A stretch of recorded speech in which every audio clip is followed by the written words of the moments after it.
मैंने सपने बुने, जिससे जुड़ी है मेरी आशा, जिससे जुड़ी है मेरी आशा, जिससे मैंने सपने बुने, जिससे जुड़ी है मेरी आशा, जिससे मुझे अपनी पहचान मिली, वही है मेरी प्यारी अपनी हिंदी भाषा।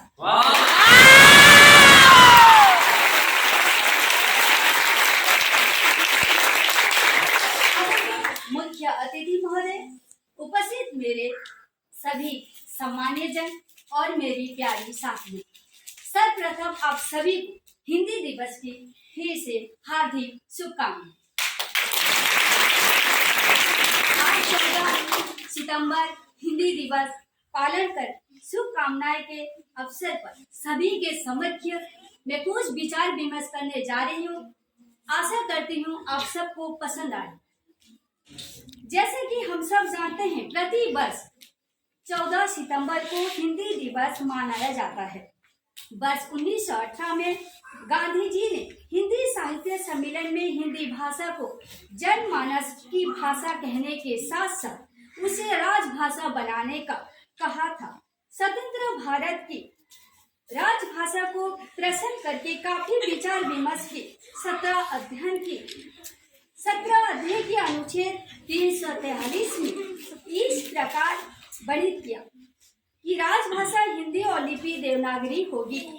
यह निर्णय 14 सितंबर को लिया गया।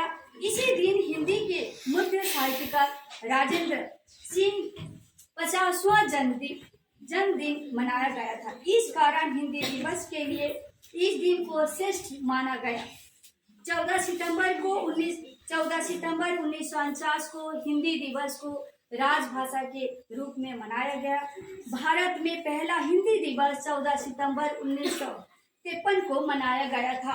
इसका मुख्य उद्देश्य है कि मैं एक दिन इस बात को लोगों की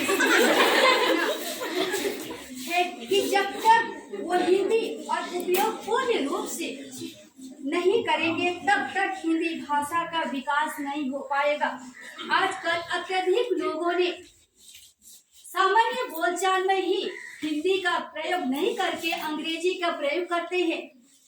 उसी तरह एक दिन यानी एक सभा में विवेकानंद ने एक सभा पे गए थे। वहां पे कुछ अंग्रेजों ने उनसे पूछा, हाउ आर यू? उन्होंने सवाल दिया कि मैं अच्छा हूँ। फिर उन्होंने कुछ ही घंटों बाद फिर उन्होंने पूछा, आप कैसे हो? उन्होंने बोला, आई एम फाइन। तो उन्होंने बोला कि आप क्या पहेलियां बुझा रहे हो? ये क्या पहेलियां हैं? तो विवेकानंद ने जोर से बोला, चिल्लाकर उठ के बोले, आप मैं पहेलियां नहीं बुझा रहा हूँ, मैं आपको समझा रहा हूँ। आप जैसे अपनी मातृभाषा का सम्मान किया, मैं भी उसी तरह अपनी मातृभाषा का सम्मान करते हुए आपको मैं बोला मैं अच्छा हूँ। यानी हमारा मातृभाषा सम्मान करना, यानी हमारे संविधान का सम्मान करना, यानी हमारे जन समाज में जितने हिंदी भाषी हैं सबको सम्मान करना। इसी तरह मैं आपको आप जैसे आपका मातृभाषा सम्मान करने के साथ साथ बोला कि हाउ आर यू, मैं भी उसी तरह मैंने अपने मातृभाषा को सम्मान करते हुए मैं भी बोला मैं अच्छा हूँ। इसी के लिए बोल रही हूँ, आप सभी को किसी की मातृभाषा पर इनकार नहीं करना चाहिए, उनका स्वागत करना चाहिए और उनको एक शिक्षा देना चाहिए। सभी भाषा समान है, यानी कि अंग्रेजी हो या हिंदी हो या मराठी हो या गुजराती या तेलुगु या उड़िया हो, जिस भाषा को हम लोग उसका सम्मान करना चाहिए। उससे सम्मान करने से हम लोग का संविधान का सम्मान होगा, हम लोग का जनसाधारण का सम्मान होगा और जितने लोग भी बोलते हैं सभी को सम्मान मिलेगा।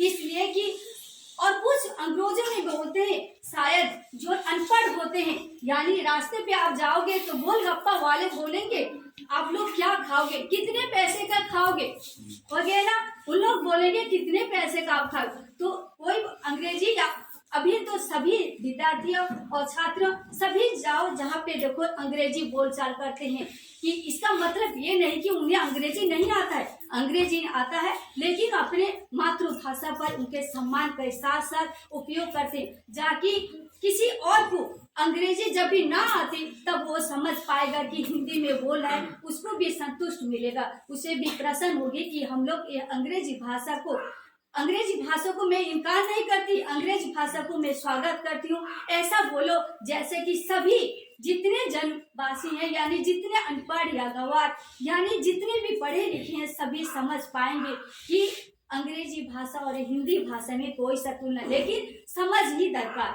समझ ही हम लोग का काफी है। इतना ही बोलकर मेरा भाषण समाप्त करती हूँ। जय हिंद, जय भारत।